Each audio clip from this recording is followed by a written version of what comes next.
Ay, magandang gabi mga boss, mga kamping, mga kabunyog. Salamat sa dumadagdag na subscriber, no, ma'am. Lapit na eleksyon, ha? Bunyog, tsaka ho yung mga matitinong kandidato ang piliin po natin. Huwag na tayo kumuha dyan sa mga Sus Mariosep. Maawa ho tayo sa mga darating pamatanda na tayo. Yung mga susunod na henerasyon, putik yan. Anong klaseng nangyayari rin sa Pilipinas? Oo.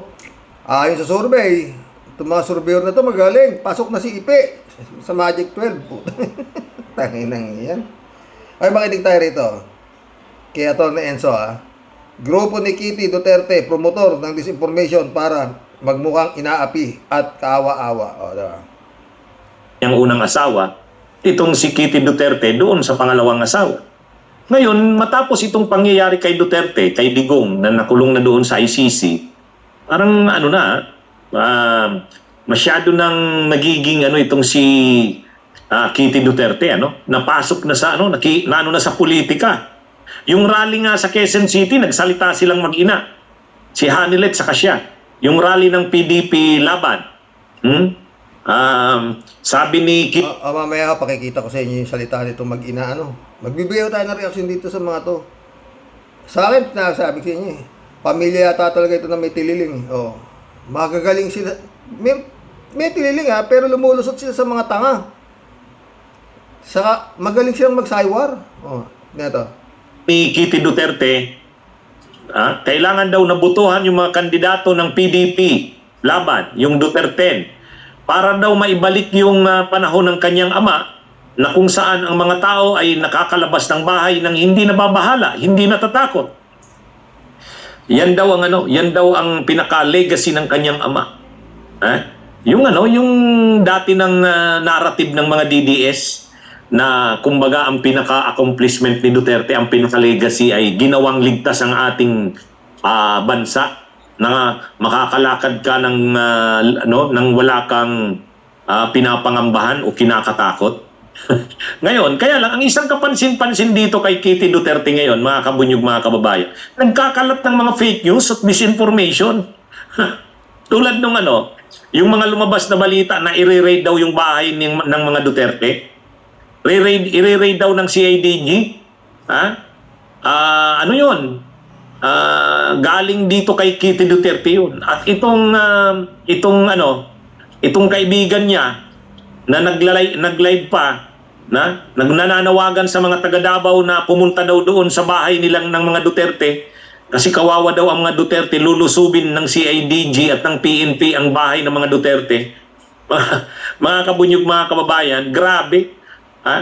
Kumbaga talagang ginagatungan nila ginagatungan nila yung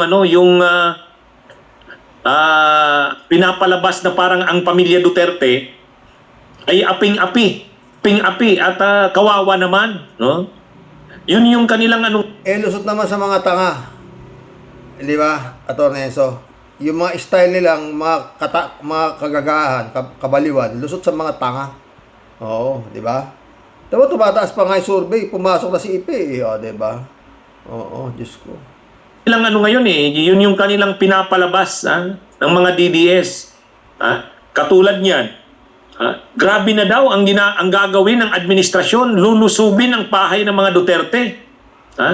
Talagang hahalughugin ang loob ng bahay. Kaya nagmamakaawa daw si Kitty Duterte. Sabi dito ng kanyang itong kaibigan niya, sabi nitong kaibigan niya, nag-live, nanawagan daw sa kanya, humingi daw sa kanya ng tulong si Kitty Duterte kasi lulusubin yung bahay. Kawawa naman. Kaya sabi niya, nanawagan sila sa mga Dabawin nyo.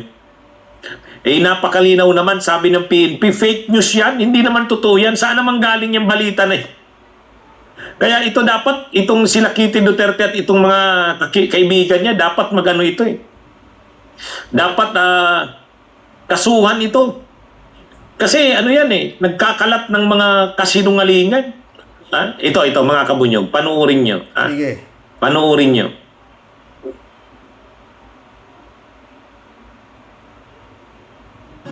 Gabis, ni Congressman Pulong Duterte sa mga bahay ng dating Pangulo mula sa Facebook Live ng isa sa mga supporter at volunteer.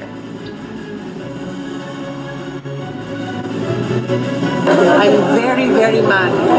Because why does it have to be like this? Alam mo yun? But I am very proud na mas in ordinary Davaoenyo, I woke everyone up. Because that's what Kitty said, call for help. And the only Alam mo, I woke everyone out. Bakla pa yata itong hype na ito eh. Oh. thing that I can do and I can think of was just go live and ask for help. Ayon kay Paulo, nakatanggap umano siya ng tawag mula kay Kitty Duterte na humihingi ng tulong sa mga tao. Aniya ramdam niya ang takot sa pag-uusap nila sa planong pagsalakay sa kanilang mga bahay. Until Miss Kitty Duterte called. Siya mismo ang nanawag sa head and we were all there listening.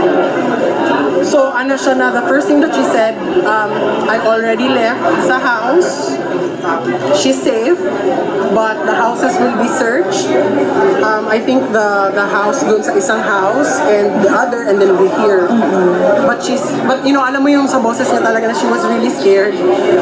But she was trying her best to stay calm. Kami, I knew that was something serious. And the last thing I said to her, na Kitty, I got you.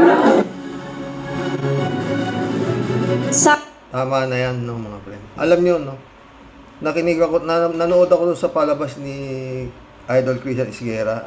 Ang ano niya, si Attorney Lorna Capunan, oo. At nabanggit ni Attorney Capunan na itong ito si Sara, mukhang may sira sa ulo, baliw. Na hindi na talaga fit para maging public servant dahil kung ano-ano na sinasabi, no? Alam niyo mga friend, no? Sa totoo lang, itong pamilya na to talagang mula umpisa pa lang, mula doon sa ama, pagkakita ko pa lang ng ama nito, nangungampa niya pagka-presidente, kaya ako may diferensya sa utak ito. Kaya talaga hindi ko pinag-isipang iboto, no? Akala mo manalo. Oh. Unang-unang ginawang economic advisor yung Michael Yang. Drug lord. Hanggang ngayon, hindi na makita kung nasaan. Oh. Inchik ang pinagtataka ko, lahat ng gusto nung parang may sira sa ulo na presidente, nasunod. Walang kumukontra eh. No? Ginawang spiritual advisor, yung baliw na si Kibulog. Sumusweldo ho yun, galing sa kaban ng bayan. Oh, isang drug lord, saka isang siraulong appointed son daw siya. Tignan nyo nga. Kaya, may mga diferensya talaga sa utak eh. Pero lintik ang survey. Ang taas ng survey. Mga trust rating na kung ano-anong survey. Talagang grabe talaga itong sindikato na sinasabi na Davao Mafia. Pati survey, nahawakan pa eh. O ngayon, ayun na naman, papasok na naman yung ipe. Dahil nga daw ganito, ganun. Ewan ko, kung anong klaseng mahika o ang ano nito mga to, no, mga friend. Yung sinasabi ni Kitty Duterte, na ito na naman tayo, na meron ikang balita na may mareraid yung mga bahay. Tumawag, puntahan yung mga baliw doon na hindi kami ganito. Sabi ng bakla, bakit ganito? Para magmukha sila kawawa, Pero, tanongin mo naman kung saan nanggaling yung balita, wala. Kagaya rin nung Sara Duterte, mga friend. Meron daw siyang information na siya ay ipapapatay ni Bongbong Marcos. Dahil yan ika ang di ba? Pinatawag ng NBI. Hindi naman sumipot yung bugak para tanungin kung saan niya nakuha yung impormasyon na siya ipapapatay. Kaya nga sabi ng tanga, iba talaga utak no? Tama. Pero ako dating alam ko na may diferensya sa ulo. Kasi umiikot pa nga yung mga to di ba? Kung lahat tayo sinungaling. Wala talaga pero Inday, Sara, talagang grabe. Hindi ko kayang isipin gaano katanga ang mga nadaming tanga na naniniwala dito sa pamilya na to. Sa totoo lang, mga friend. Eto ngayon. Ang pinagkaiba-ika namin kay Ninoy, si Ninoy hindi nagabilin. Kaya hindi siya nakaganti. napatay siya. Ako hindi. Pag ako napatay, kumontak na ako ng ano, sabi ko, pag namatay ako, patayin mo si Bongbong, si Lisa, at saka si ano. Ha? Yun ang sabi. Di ba? Kaya pinatawag yung tanga sa NBI. Hindi naman sumipot. Dahil tatanungin nga ako, saan niya nakakuha na merong death threat siya, may nagbabanta sa buhay niya. Kaya ang ginawa ng tanga, at ang alam niya, ang magpapatay sa kanya, si mga Marcos. Dahil yun daw ang ugali ng Marcos, magpapatay ng kalaban. Kaya ang gaga, kumuha na rin ng papatay, nag-utos na rin siya ng, na para patayin kung sakali raw siya ay mapatay. Yun ang ano niya. Yun ang kanyang laman ng tuktok. Kaya nga ako ba? Masyadong matalino to. Ha? Di ba parati ko sinasabi, mga friend? Live na live yung utos niya na patayin yung Bongbong. Dahil yun lang ang chance nila makabalik yung mapatay nga yung Bongbong dahil siya ang magiging parang, di ba? Yung spare tire siya di ba? Kaya ang ko sabi ko, mautak Ito, kung makakarating to, doon sa mga magagaling na abogado, tanong ko lang, lusot na si Sara kung mapapatay si Bongbong at siya ay buhay, wala siyang kasalanan. Kasi ang billing ko, patayin mo si Bongbong. Kung ako ay kung may nangyari sa akin, ako'y napatay, patayin mo si Bongbong. Yun ang billing ko. Ewan ko sino pumatay diyan, buhay ako di ba? Hindi ako yan, kasi buhay ako Wala akong kasalanan diyan. Ang billing ko, kung ako'y napatay, patayin mo yan. Kumbaga sa meron na siya lusot kung may mangyayari kay Bongbong Di ba? Nailusot niya na yung sarili niya Pinapapatay niya, pero nagsalita siya na kung ako'y mapapatay. Yun ang billing ko. Di ba? Maski na baliw, may utak pa rin. Di ba? Dating nailigtas niya yung sarili niya. Kaya nga sabi ko, di ba, mag-ingat yung PBBM na yan. Kasi nga, yung utos niya naka-live, wala na siyang kasalanan Kung may papatay sa Bongbong wala na siyang kasalanan. Kasi buhay siya Kaya isipin niyo mga boss, mga ka-warriors, kung tama iniisip ko. Kasi wala na siyang kumbaga sa sandal na siya. Yung impeachment, masyado ng isang malaking kabaliwan. Pero yun nga, mga baliw naman talaga yung mga miyembro nito. Halos baliw nga rin puro baliw. Kung papasok si Boom Tarat-Tarat, papasok si Ipe, si Bongo, si Bato, yun pa, apat na si Kimo, 5. 8 lang yata ang kailangan para ma-acquit si Sara Duterte. Ang problema, sabi ni Atty. Lorna Kapunan, halos lahat ng asunto sa kanya pwede siyang isa lang doon, impeach na siya paano yung pagbabanta niya? Dali na siya, di ba? Ito, dito naman tayo mga friend. Yung mag-ina na parehas din yatang may sayad. Pakinggan nyo. Speech ng mag-ina. Sabi ho sa inyong lahat Kay Batang Malyato, ito. Iramin natin, brad, at kumusta ho kayo? Okay lang, okay lang. Ito yung kabit. Si Honey Kabit. Ay, Honey Lip pala.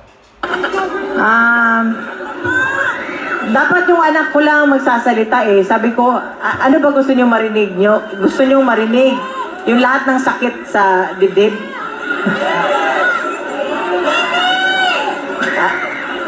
Yung anak ko, baby pa sana, pero napilitan mag-mature. Dahil sa... Pucha! Baby ba yan? Chochongki na yata yung anak mo. Wake and bake ang ano ba yan? Ibig mo sabihin, naniniwala ka na naglalamping pa yan? O hindi pa never been touched yan at never been kiss yung anak mo na yan?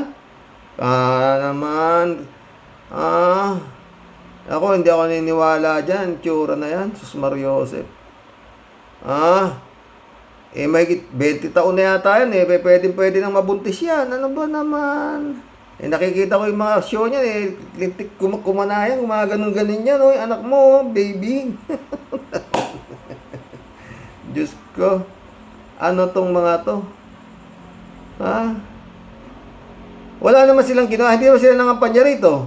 Aba, ayun. Sabi, ako tatay ko, need na, magawin ito. Ano, sabi ito. Napanood nyo na siguro to eh. Oo. Sa nangyari, hindi naman natin maipagkait yan kung ano nangyari. Okay, sandali lang. Baby pa daw si... baby pa daw si Kitty Duterte. Ilan taon na ba si Kitty Duterte? Ha? Kasi kung baby pa, bakit nag-wake and bake na? Diba? So baby pa raw. Baby pa raw pero nagbibig. Alam mo, sa amin eh, sa mga kalalakihan eh, ang tawag namin dito eh, virgin. Virgin sa... Ewan ko, sa butas virgin to, ha? Bake na, mga kababayan. Pero ito ho talaga, sana ho tayo Pilipino, isa-isip, magtanda na tayo. Kung gusto lang ako lumuhod, umiyak dito, magtanda na tayo. Pumili na tayo ng mga taong Grabe, no? Mga speech, no? Kapag nakakilabot, no? matino, matapat, at yung magsisilbi sa bayan, hindi pagsisilbihan ang sarili. So, nung nasa loob, Puta, ano yan, no? Anong klaseng ano ito? Ano, puta? Ibig niya sabihin, ang alam niya doon sa kabit niya na si Digong, napakatinong tao na nagsilbi sa bayan. Tungunong yun, ano yun? Yung mga tanga naman, oh. sa loob kami, binisita namin ang papa niya, binili niya talaga. Binili niya talaga, uulitin ulit ito ni Veronica, binili niya, suportahan niyo ang Duterte. Kung hindi, kalimutan niyo na lang daw siya. So, yung lahat ng mga Putang ina, nanakot pa, no? Sus, Mariosip, hindi nahiya ito mga to, no? sumusuporta, miski sa bahay namin, sa Davao, sa ibang bansa, nakikita ko lahat ng suporta ninyo. Maraming salamat. Alam niyo ba doon sa Netherlands, iba't iba ang tao na pumupunta. Galing sa iba't ibang panig ng bansa. Meron pang taga-Pilipinas na pumunta na nakausap ko. Sabi ko, taga Quezon City sila. Dahil alam mo bakit? Naiiyak na si ate. Kasi alam niyo, naiintindihan ko naman sila eh. Ba't sila naiiyak? Kasi bilang ina, Ren, baka yan naman naiiyak na yan, eh. Drama yan. Oh, baka may sumenyas dyan. Kuha ka ng panyo, iyak ka na. Kukunan ka na ng retrato. Oh, di ba? yung mawalan ka ng partner, Ayan eh, yung umiiyak. at yung anak mo naman, nawalan ng tatay, nakulong. Sa lahat naman ng umiiyak to, saktong-sakto nung tumapat sa kanya yung camera. Ha? Mukhang peke yan. Ren, ha? Talaga nakakalungkot. Kaya nga gusto nilang ibalik eh. Si dati Pangulong Rodrigo Duterte, ang problema kasi, meron kasi siyang ginawang kasalanan. Di ba? Kung wala naman siyang ginawang crime against humanity, wala namang problema eh. Masaya sila magkakasamang pamilya. Pero dahil nga po may nagreklamo po ang libo-libong mga biktima ng EJK. Kaya po nandun si dating Pangulong Rodrigo Duterte na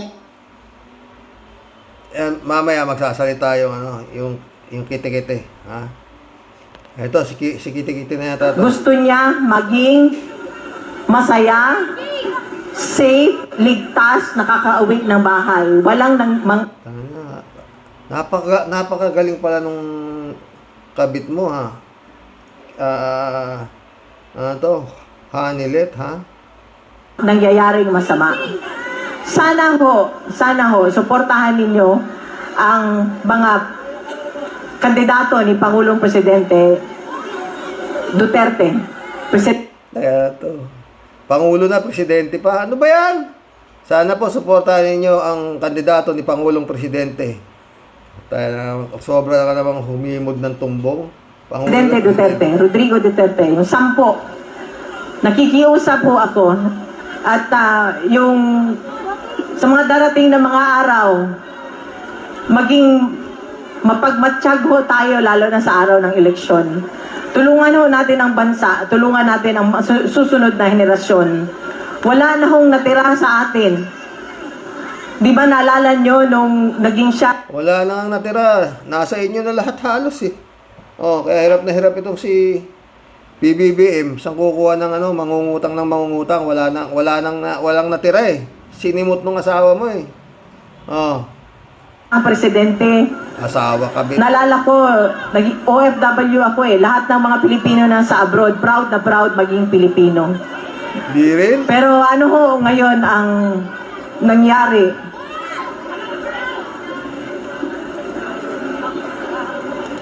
Ano? Nag-iisip pa eh oh.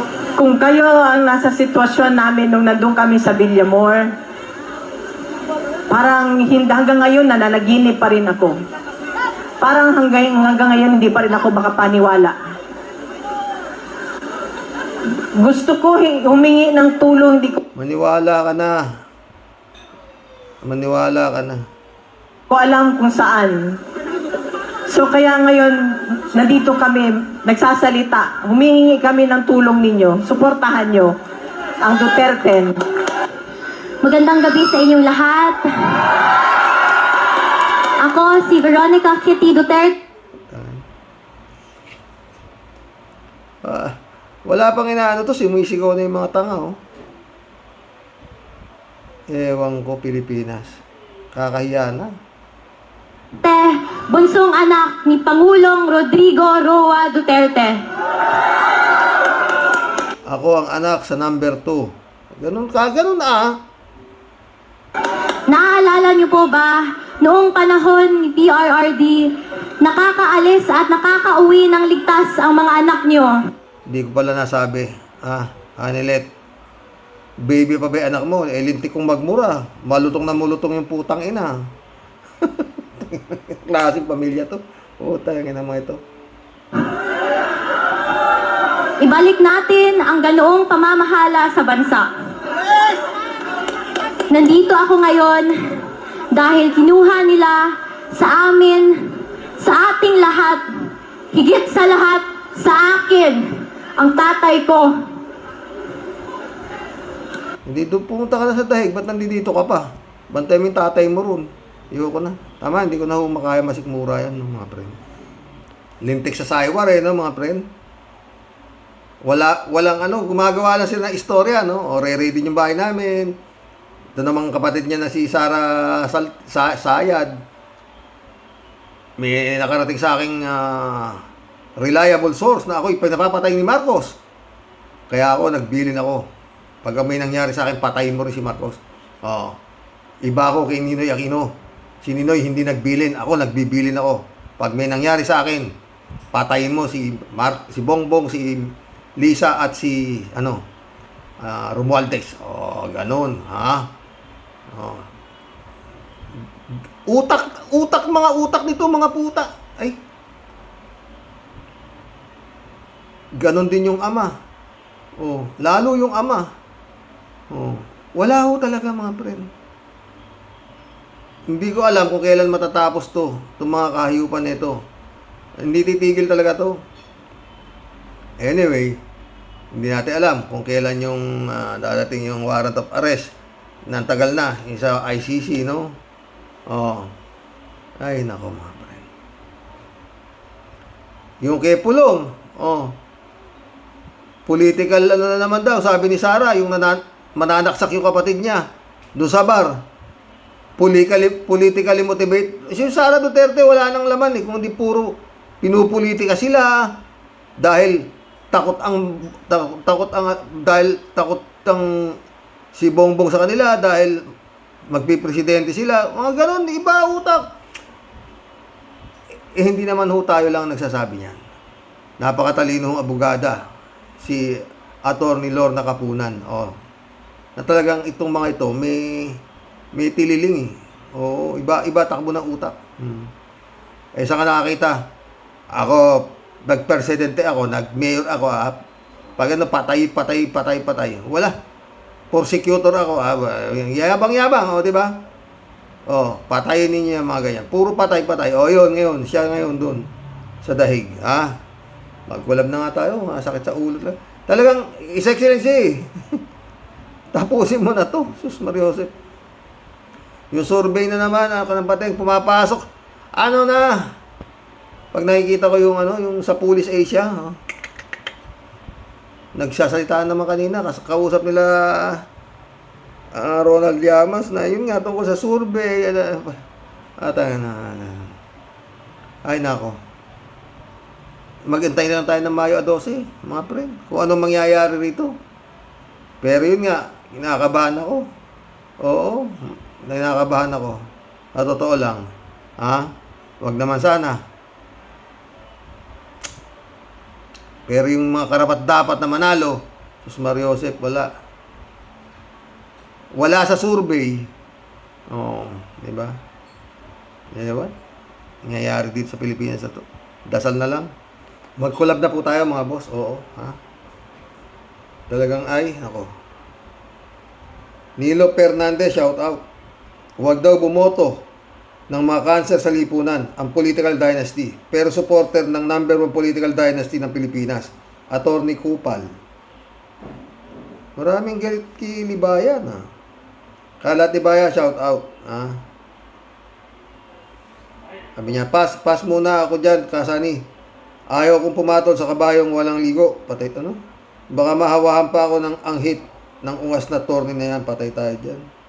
Maraming galit kay Libayan. Nilo Fernandez, hambog yung attorney na yan. Huwag mo nang patulan. Personal opinion niya yan, Pati ICC sinasabihan ng bulok. Mahilig maghamon ng debate. Pati si attorney Enzo hinamon, pero nilampaso ni Fiscal EJ noong sila ay nag-debate. Pati si attorney Claire kinakalaban ngayon. Madepensahan lang ang mga Duterte na bastos. Totoo ba to, Attorney Libayan? Itong mga comments na to. Binabasa ko lang, Basta ako idol kita. Basta si Tulpo ang tinitira mo. Porbing Peña, shout out. Curveball, shout out. I think yung Bulok at Kadiri ay yung mga against sa ICC. Silang mga makakibuloy at mga Duterte. Ganyan mindset nila. At sabi nga ni Libayan, mga cancer ng lipunan. Di ba? Carbol ulit, So, hindi iboboto ni Libayan ang pabor sa ICC case. Mga cancer ng lipunan. Kasi daw, Bulok at Kadiri ang ICC. So, ang iboboto niya, yung against sa ICC tulad ni Ipe, Kibuloy, Bondok at iba pa. Totoo ba yan, Torne? Sally, shout out. Libayan ay isa ring enabler, mga Duterte at walang pagmalasakit sa mga biktima ng EJK. Napakayabang. Marilo Pabian, shout out na ka. Good evening po tayo sa mga ka-warriors. Sa ginagawa nilang ganyang opinion, lalo nilang kinakawawa yung mga victim ng EJK. Lumapit po pala sila sa ombudsman pero inupuan lang. Kaya talagang helpless yung mga biktima. Let's pray na manaig ang katarungan at ipaglaban ng ICC ang para sa katarungan. God bless the Philippines. Diba? Jojo Gestro, shout out. Karoks, kahit anong depensa ni attorney Libayan sa mga Duterte, sayang yung talino niya, Karoks. Unti-unti na silang nasusukol sa mga kasamaan nila. Mga Duterte ka ba, attorney? Jojo Desierto ulit, Gestro. Pag naging guilty ang husga sa ICC, siya ang bulok na attorney. Sayang ang paging lawyer niya kung sa bagay na sa panig siya ng oppressor. Jess Magpayo, shout out, Huwag po tayong maniwala sa ganyang comment ng ibang abogado na panig lang sa mga Duterte. Magtiwala lang po tayo sa Diyos. Sinabi mo pa, Jess. Mundo Cheng, tarantado itong attorney Lubayan na to. Halatang halata ng mga Duterte dahil sa paninira niya sa ICC. Na para bang gusto niya hindi dapat pang umabot pa ang kaso ni Digong sa ICC. Ang gusto niya, sa Pinas na lang na magiging pabor naman kay Digong. Dahil halos lahat ng mga mambabata sa Pinas ay hawak ni Digong. At walang mangyayari sa kaso ni Digong. Hoy, Lubayan, mag-isip ka nga, isa ka rin makadigong kasi bobo ka. Makita ulo ni Mundo. Mundo Cheng ulit oh. Sa lahat ng mga nagtatanggol kay Digong na para madidismiss si Digong. Ang masasabi ko lang, mga tarantado kayong lahat, mga konsentidor kayo, at mga bulag, at sa dami ng mga pinapatay, at mga pagnanakaw ng amo ninyong si Satanas na si Digong, gusto nyo makalaya, mga PI kayo, makita ulo ni Mundo. Rogelio Asuncion, shout out. Attorney Lubayan, punta sa Supreme Court at lecturean mo. Ganon din sa ICC, lecturean mo rin. Sobra ka namang ng galing. Di ba, Karox? Parang ganon nga. Mundo Cheng ulit, dapat lahat ng inilagay ni Digong sa pwesto sa gobyerno, pag hindi lumugay sa parehas, ay itumba ng para tumino ang batas ng Pilipinas. Yun. Iisipan na ako Jigs, Kapukaw, shout out. Nagpapahalata sila na di nila kayang patunayan na inosente at walang kinalaman sa crime against humanity, yung amo nila. Kaya kung ano-ano na lang sinasabi nila. Totoo yan, Jigs. Danilo Magno, shout out. Ang galing mag-imbento ng kwento si Roque. Makakalaya na daw si Mamatay Digong. Danilo ulit oh. Bakit hindi sila nakapagsalita sa walang kasalanan? Si Mamamatay Digong. Librado Ludovico. Blessed morning, Karox, and to all warriors watching from Edmonton, Alberta, Canada. God bless po, stay safe and healthy. Nako po naman, si Roque Butanding po sayang lang ang pagka-abogado, abogado.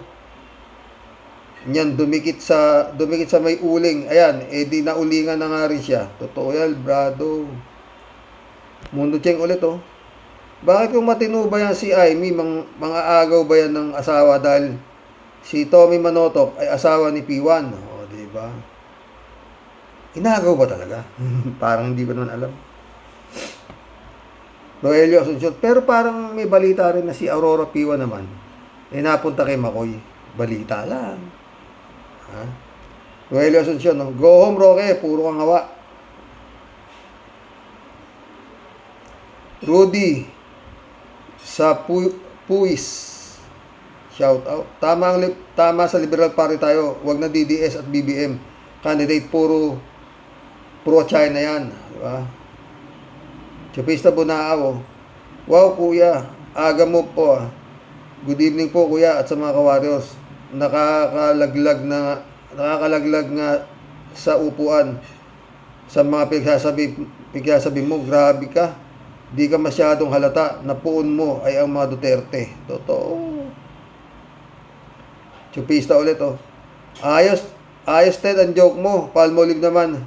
Palmolive namin o di ba nakakawala ng stress. Ted naman oh. Totoo, alam ko stress ka din sa mga DDS kaya pinatatawa kita lalo na ang ating Karoke. Dapat iinom muna ng gamot sa high blood bago mag-vlog. Inabi mo pa. Talagang umiinom ako niyan ha. Eli, shout out. Good PM, Boss Rox. Talagang walang alam si Kupalman. Ang Russia ay hindi miyembro ng ICC pero nagawang bigyan ng warrant si Putin. Walang kwenta yan jurisdiction. Ang importante sa ICC ay wala kang awang pumatay ng tao, dapat kang managot. Yun! Galing Eli. Mundo Cheng ulit oh.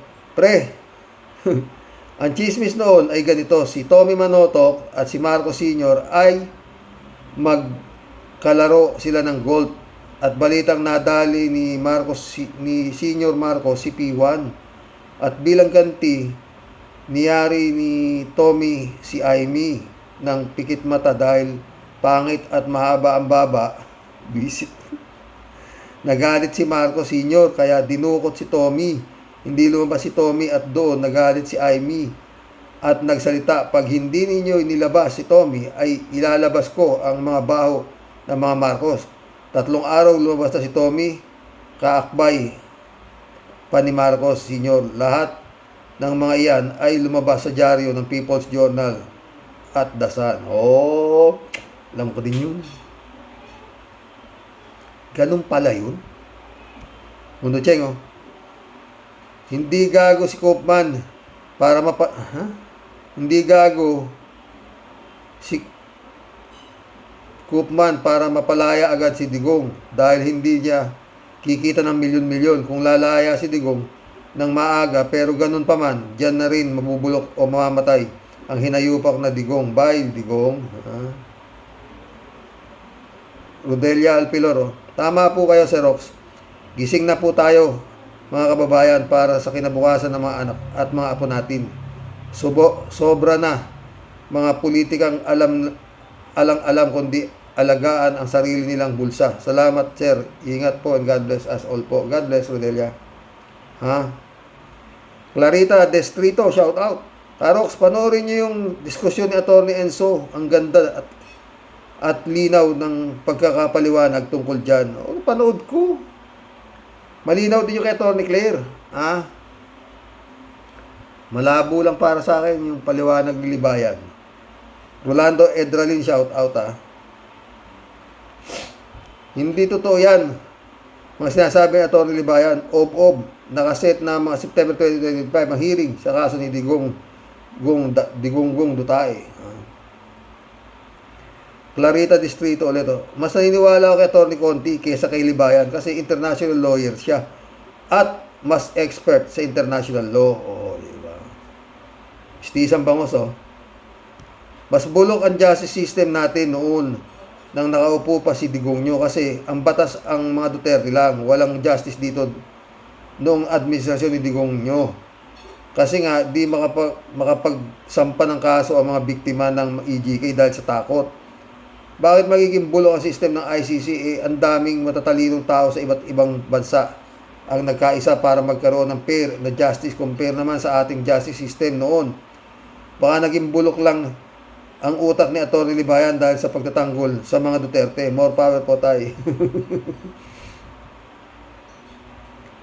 Mundo Cheng ulit Pre, may isang mansyon daw. May isang mansyon dyan sa Davao. Napakalaki. Kanino kaya ito at bakit gano'n na lang ang galit ni Hanilet kay Aimee? Hindi kaya kay Aimee ang mansyon at gano'n na lang ang selos ni Hani kay Babalina? Patay tayo dyan. Sumagot si Tedo, ang totoo niyan, naiingit si Hanilet sa haba ng baba ni Aimee. Kaya galit si Hanilet kay Aimee. Ganon? Ay nako, mga ka-warriors. Bisisang ba ko sa nito?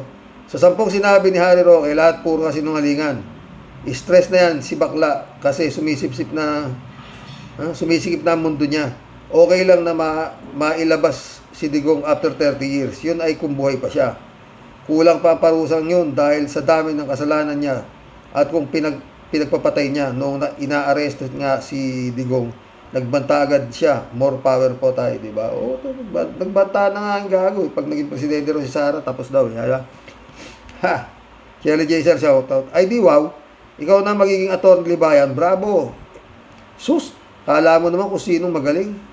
Ikaw ang kadiri, DDS ka kasi. Ito lang masasabi ko sa iyo, walang makakatalo pag si God na ang husga, okay? Daming mga mga Duterte, ni hindi ka man lang nagre-react. Magsama kayo ni Roqueta. Si Erly galit. Mayet Garcia. Sumagot si Mayet Garcia. Makukulong din yan. Hintayin lang natin. Malapit na. Shirley ulit Good idea, Karox. Ang tanong natin kay Atty. Libayan, saan pupunta ang mga biktima ng EJK? Nila Digong at Bato, Atty. Libayan? Mait ulo ni Shirley. Yung nga tanong ko, diba? Mistisang bangos ulit, Mistisang bangos ulit, Noong 2019, nag-leave si Digong sa ICC pero after dismissal, effective pa yung ICC ng 1 year. So, it means up to 2020 ay nasa ICC pa tayo. At yun ang rule nila. Pinaliwanag yun ni ICC spokesperson sa interview. Yung mga nagawa na Digong na crime noong 2011 up to 2020, yun ang iimbestigahan ng ICC. Sa nung time na yun, member pa tayo ng ICC, kaya nga siya na-aresto. Kaya nga doon, siya sinampa ng kaso ng ICC. Kasi nga, during that time, may pakialam pang ICC sa atin. Hindi na kasalanan ni Digong. Hindi ang kasalanan ni Digong. Recently, kaya siya hinuli. Ang mga kasalanan niya since 2011 up to 2019 ang pinag-uusapan dito. More power po tayo. Yun nga, Stisan Bangos. Friend Service sa PEDA, shout out. Christian Sen, July 7, Alcantara, shout out sa inyo mga bossing, At sa pamilya, sa buong pamilya ni Team, ni Friend Shervin, Sabi ni Tia Deli. Blessed Sunday, pagbati po ni Impong Basyang, Team Tia Deli po sa inyo, Sir Rox. Sa iyo at sa buong Team Rocky Warriors the Great, sa topic mo po today, sa usapang bulok daw na ICC, ayon po sa napakagaling at sobrang napakahusay at sobrang makatao at makabayan na si Attorney Ligwakan. Libayan, ang Ligwakan. Tanong ko na lang po, Sir Rox, dito kay Attorney Pulpul. Kung para sa iyo, sir, hunyango, kadiri lang ang ICC. So, yung mga pinatay ng Panginoon mo, lalo na yung mga musmus na walang malay sa mundo, kadiri lang yun, sir, para sa iyo? Ano pala ang pinagkaiba mo sa mga maiitim na kaluluwang Panginoon mo at akusado sa nakatapos sa dahig? Bye, Sir Pulpul. Parang namali ka yata ng profesyon na pinasok mo. Ano po? Ugaling pusakal at balahurang utak pala meron ka. Dapat di ka na, sir, nagpakadalubhasa sa pag-aaral para lang makimit mo ang tsapa ng mga bugok at inutil bilang abugagon. Ano po? Mait ulo Tia Deli. Ang argumento mo po walang bilang o silbi sa mas nakararaming Pilipino na sumisigaw po ng hustisya na malinaw pa po sa sikat ng araw, sir. Sobrang bulok po ng sistema meron tayo, sir, Pulpul. Kaya nga po may sumalong may konsensya na korte na taga-ibang bansa pa para lang po mabigyan ng tama at dapat na hustisya yung pinagpapatay ng amo mong bugok na katulad mo. Sarap mong hambalusin at pektusan. Nakakainit ka ng ulo, leche ka. Hoy, Attorney Pulpul, nako wag kang magpasikat. Di ubra yung epal mong bunganga sa matitinong abogado. You're such a disgrace sa mga tunay na abogadong di kampanilya. Kaya ikaw, gangdiyan ka na lang, buwisit ka. Tama lang talaga. Kalibel mo si Butiki Panelo at si Attorney Topacio. Mga buwisit, mga leche, kinampo Lumayas-layas ka nga dyan, damontres ka. Baka di ako makapagpigil mapektusan kita ng isang matindi at umiikot yung utak mong sobrang pulpol. Utak, abo, leche. May ulo Tia Deli. Malu Santos, shout out, Nagmamagaling na naman itong silibayan na ito.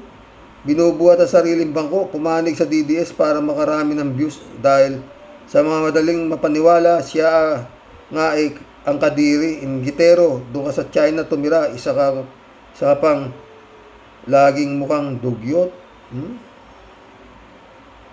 Noel Mendoza, silibayan ang totoong tunay na bulok, Ator yang silibayan. Jokiano, shout out. Nanggugulo lang yan. Nanggugulo lang mga yan. Puro fake news. Akala ko ba nakamonitor na mga fake news peddler. Sakura River, shout out. Ang hirap itayo. Ang hirap tayo. Ako tumatagilid, kuya. Inverter mo naman yung di nga marunong nito Ito talaga yung vlog ko Sakura River Galing naman, hindi pa naghihiling, dismiss agad. Yun nga sabi ni Harry Roque, di ba? Matalino si Roque. Federico Mandaco, si Libayan ay gaya din ng isang ordinaryong abogado. Basta kliyente niya, tama siya. Sige, ipagsigawan nilang bulok daw ang ICC para lalong madiin si Digong. Si Roque, bilib na bilib siya sa sarili niya. At minamaliit niya si Koopman. Siyempre, naitsapuera si Roque kaya nagmamagaling siya. Sayang nga naman yung perang kikitain niya kung siya ang naging abogado ni Digong. Biro mo, 150 million kada buwan. Laki oh! Yan lang ang argumento niyan. Dapat yan, pro bono na lang yan eh. At kung na-dismiss nga halimbawa ang kaso ni Digong dahil lang sa issue ng technicality ay masisira sila sa buong mundo. Mawawalan sila ng kredibilidad. Biro mo, buhay ng 30,000 na tao laban sa technicality. Pag nagkahit gayon, ligtas na din yung siyampa na nakalista sa aaresto. Sinabi mo pa, Federico, pati sila absuelto na, di ba? Basta ako mga boss, pag na-dismiss yan at napauwi si Digong, maghahanap na ako ng ibang content. Magpupugong biyahero na lang ako.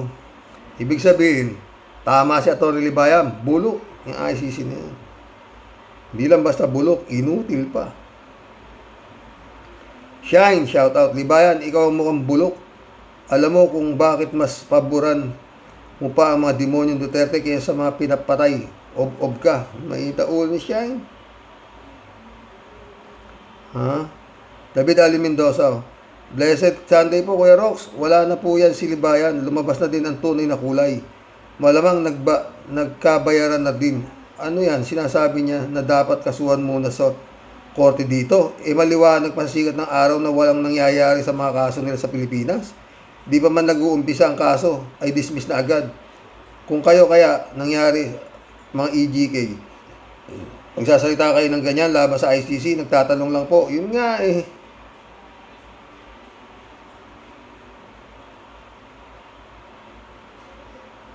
Taglaw Vlog, shout out.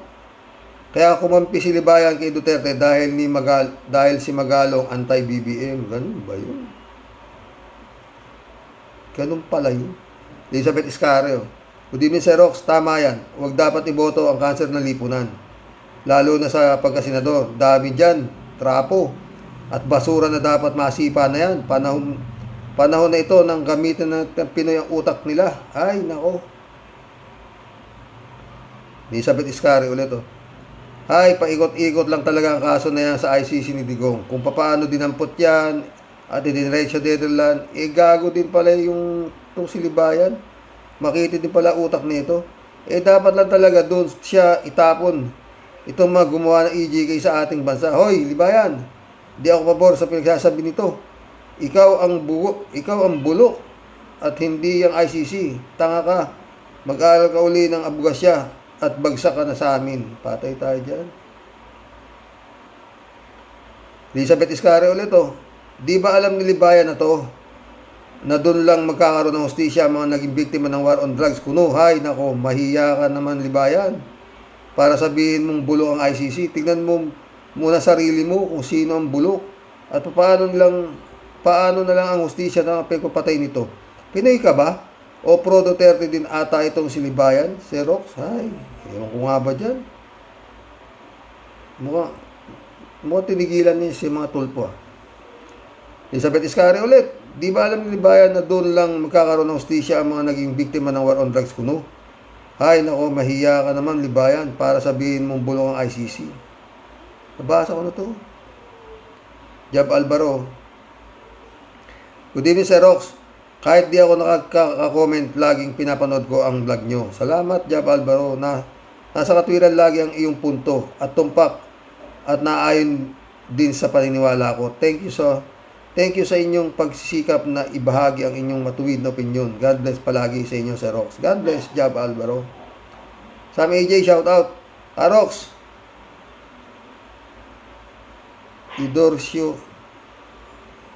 Endorsyo ko si Libayan. Huwag boto, bobong abogado.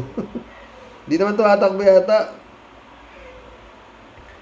Elizabeth Iscario ulit. Dagdag comment ko pa po na sinabi ng abogadong ito si Libayan at yung abogado ng mga Duterte na wala daw jurisdiction ng ICC. Nako, Xerox, matatalino at iba ang justice system doon. Maliwanag pa sa sikat ng araw ang ebidensya na marami talagang pinapatay sila sa war on drugs, at inamin mismo ito ni Digong, at hindi ako naniniwala na mapapauwi ito si Digong at mapapawala ng bisa itong kaso ni Digong at Alipores sa ICC. Totoo yan. Pinoy si Salt Bay, shout out ha. Nag-file lang motion to dismiss pero hindi ibig sabihin na maaprubahan ang dismissal. Tingnan natin kung makakalusot sila. Yun nga lang yun eh. Wala namang ibang depensa eh. Kasi pag nakarating sa September at nag-full bloom yung trial na yan, talo na talaga si Digong dyan. Kasi mahirap depensa yung kay Digong, walang depensa eh. Sabi nga ni yung isang abogado, tanging depensa lang talaga nila dyan yun. Silipin nila yung jurisdiction. Marites Tumaraw, shout out. Libayan, you are just on a payroll of the family Duterte. You are such an arrogant and conceited person to say that the ICC is out of the jurisdiction. Hello, Libayan. It is obvious Duterte's legal counsel have been underestimated the capacity of the ICC. If you think that they made the wrong procedure and you think that you're better than them, file a complaint before the ICC in The Hague and bring back the Digong. And if you will be able to do it, I will surely fly to the Netherlands to shake your hand. I will ask a day off from my work here in Brussels. Believe me. Totoo yan ha, Marites ha. Tumaraw ha. Pinoy si Salt Bay ulit. Libayan is not an ICC lawyer. He is entitled to say his own opinion, but he never experienced serving as an ICC lawyer. Libayan is a lawyer of criminals. He doesn't care about the 30,000 victims. He thinks that he is a very smart lawyer.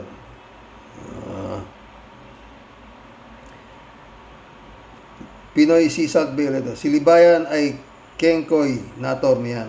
Anong ganon? Ted, shout out Ted ah. Di ikaw na lang Libayan na tumayo bilang ICC kung para sa iyo ay atat lang ang ICC sa mahawak na kaso. Ha? Shadow sipong ko mga boss. Atching ako na atching. Buti na lang naipopost ko to. Oh. Ha?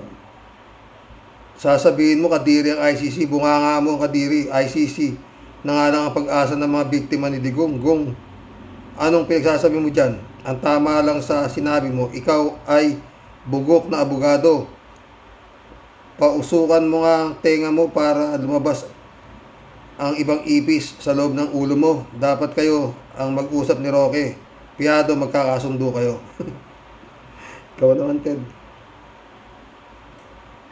Charlie Lorono, shout out. Cherry Lorono. Ano ka ba, Manong? Ba't ka naniniwala kay Roque at Libayan? Hindi ako naniniwala. Sumagot si Ted. Dahil mga abogado sila, kapanipaniwala ang kanilang kasinungalingan. Si Ted, parati ako nakapatawa na ito. Lisa Cruz, para sa akin, gumagawa siya ng sarili niyang Supreme Court at ICC. Magaling pala siya. Para sa akin, gumawa siya ng sarili niyang Supreme Court at ICC. Magaling pala siya. Ganun ba yun? Lisa Cruz? Lisa Cruz ulit ito. Siya ang kadiri kasi nung panahon ni Duterte, kabi-kabi lang patayan, nagsasalita ba siya? Yun. Teodoro Angeles, shout out. Si Libayan ang bulok kapag hindi na-dismiss. Diba? Yun. Pero pag na-dismiss, bulok yung ICC. Ganun na lang yun, Teodoro, diba? Angie Ventura, shout out. Di wow, Libayan, ikaw na magaling. Buisit ka. Maligo ka nga, parang hindi ka naliligo. Ang dugyot mo, patay tayo dyan. Pandoy Bayagyag, shout out. Malabo nang makabalik si Dutay ng buhay. Mabubulok na yan sa ICC. Palagay ko nga eh.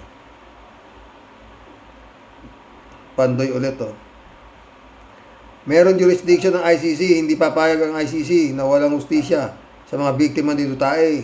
Yun nga eh. Armando Permil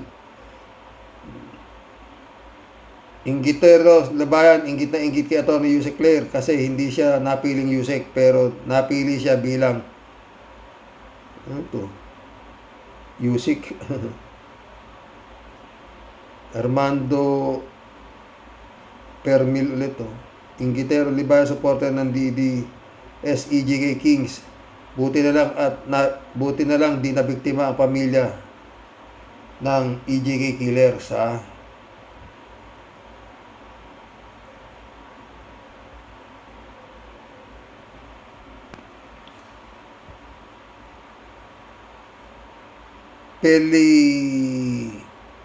Pelicito Padua. Shout out, sabi niya. Sa panonood ko ng issue tungkol sa kaso ni PRRD ay itong aking natutunan. ICC ay acronym ng International Criminal Court. Sa aking palagay, ang issue ng jurisdiction sa kaso ng PRRD ay walang halaga kasi ito ay isang technicality. Mahaba to. Sa kaso ni PRRD, ang mahalaga sa ICC ay merit of the case. Ang ICC ay may doctrine na sinusunod. Ito ay merely captus beni detentus. Latin words, itong kahulugan ay mali ang pagkakatakip, tama ang pagkakakulong. Dahil ang ebidensya ay malakas laban sa suspect. Ang argumento ni Koopman na dismiss ang kaso ni PRRD ng crimes against humanity ay purely focused on technicality, proseso ng batas at hindi ang merit ng case, crime against humanity. Taka ako, alam naman ni Koopman ang doctrine ng ICC na mali captus beni detentus, but nire-raise niya yung issue sa jurisdiction which is purely based on technicality. Marahil sa palagay ko lang po, kaya sumugal siya sa technicality ay napakahirap ipanalo ang kaso ng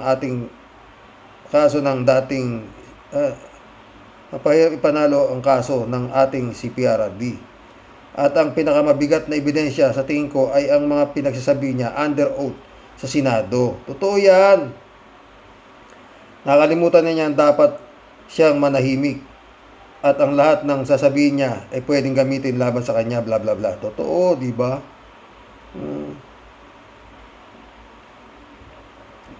Joy Boy, shout out. Kung si Tulpo na ICC, baka nagpapiesta pa yung hayop na yan. Patay. Joy Boy ulit. Konti lang naman ang kaso ng hayop nila. Malamang mas mabilis silang makaka-aksyon. Apakabobo na talaga ni Libayan. Patay. Joy Boy ulit oh. Nabobo na talaga yan si Libayan. Grabe na ang pinagbago. Arnold pa si Diego. Dati idol ko si Libayan. Ano kaya ang nangyari, Sir Carox? Di ko rin alam. Basta nadikit ka sa patay kang bata ka. 3J show po. Talaga namang oo. Pag DDS, kahit gaano kalaki ang pinag-aralan, kahit sa maganda pang school nag-aral, kahit mayaman pa, pag nasaling ni Digong, nagiging stupid ang bagsik ng kamandag ni Digong. Sinabi mo pa. Sonrox Goma, shout out. Noon, panay siya, bring it on proper forum. Pero ngayon, na naroon na, ay mali pa rin kay attorney 2.0 na yan. 3J Shop ulit. Kumusta naman, Libayan? Ni minsan hindi mo man lang natapik ang kalagayan ng mga naging biktima ng EJK. May na-interview ka bang isa sa man lang sa mga kaanak ng biktima? Kung anak mo kaya ang nabiktima, ganyan din ba magiging pananaw mo dahil lamang kay Digong? Na love ninyo kahit mali na sa mata ng Diyos ang ginagawa. Yun. 3J Shop ulit oh. Wow ha, Atty. Libayan ha. Bulok ang ICC ha. Wow, ikaw na ang bida, Libayan. Ang mga judges po dyan, hindi po makitid ang utak na tulad ni Libayan. Hindi rin basta-basta abogado. 125 members ng ICC at ibang bansa, ibig mo sabihin, mga bulok ang mga ito. at ang nag-member sa ICC, ikaw na nga talaga, Libayan. Ang hirap sa isang abogado, akala niya siya na ang matalino. Alam niya lahat. Ay, naku. Masakit yun. Basta ba? Oh. Ha?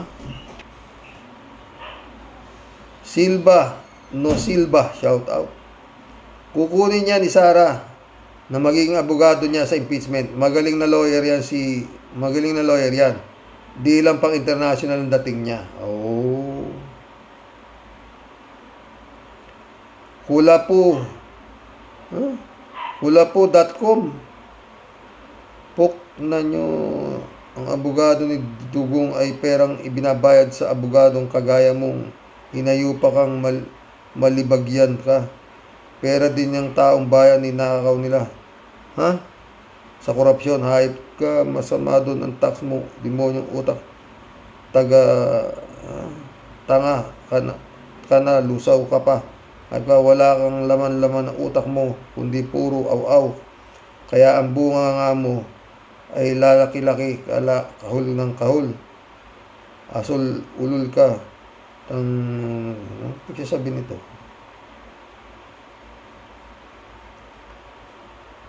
Ano to? Pandoy bayagyag ulit to.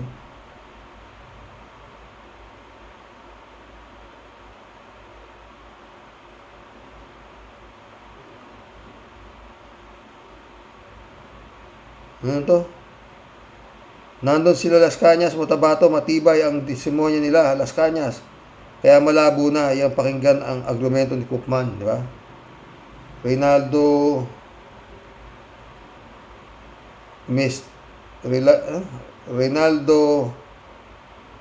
Espinosa. Baka siya ang bulok. Reynaldo ulit to. Huwag kang maniwala kay Libayan na yan, boss. Francisco Campo Mangulabnan, shout out. Imbis na kondinahin ni ex-attorney Toto Kausing ang pananakit at pagbanta na ginawa ni Congressman Paulo Duterte, tinuruan pa ni Kausing ang salarin na pwede niyang resbakan at kasuhan ng biktima ng trafficking in person na makakapagpabilanggo dito ang habang buhay. Ito ay malinaw na pananakot sa biktima upang iatras nito ang sumbong laban sa abusadong congressman. Nagmimistulang nag-aabogado ngayon si Kausing sa lahat ng mga problema ang kinakaharap ng mga Duterte. Bakit kaya nangyari kay Toto? Delpin Abelana, shout out.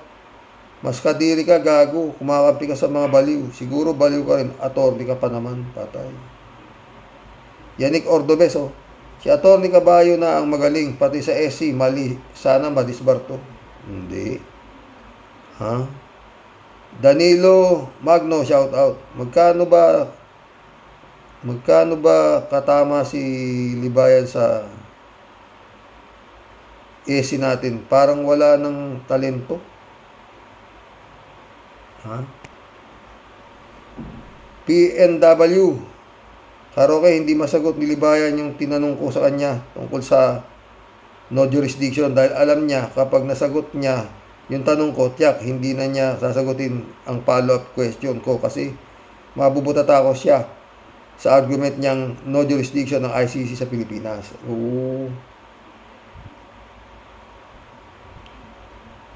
Mayet Garcia, sumagot. Kriminal yan si Libayan. Huwag mong aasahan.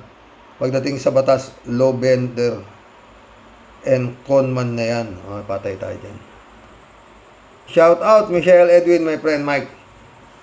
Jan Dimango, Pastor Jun Lagon, shout out ha. Dolor Garcia, friend Amy Bingson. Mission accomplished mga friend. Ha? Hanggang bukas pumuli. Hanggang kailan matatapos ito ng Duterte? Pag hindi mo natapos to, His Excellency, wala.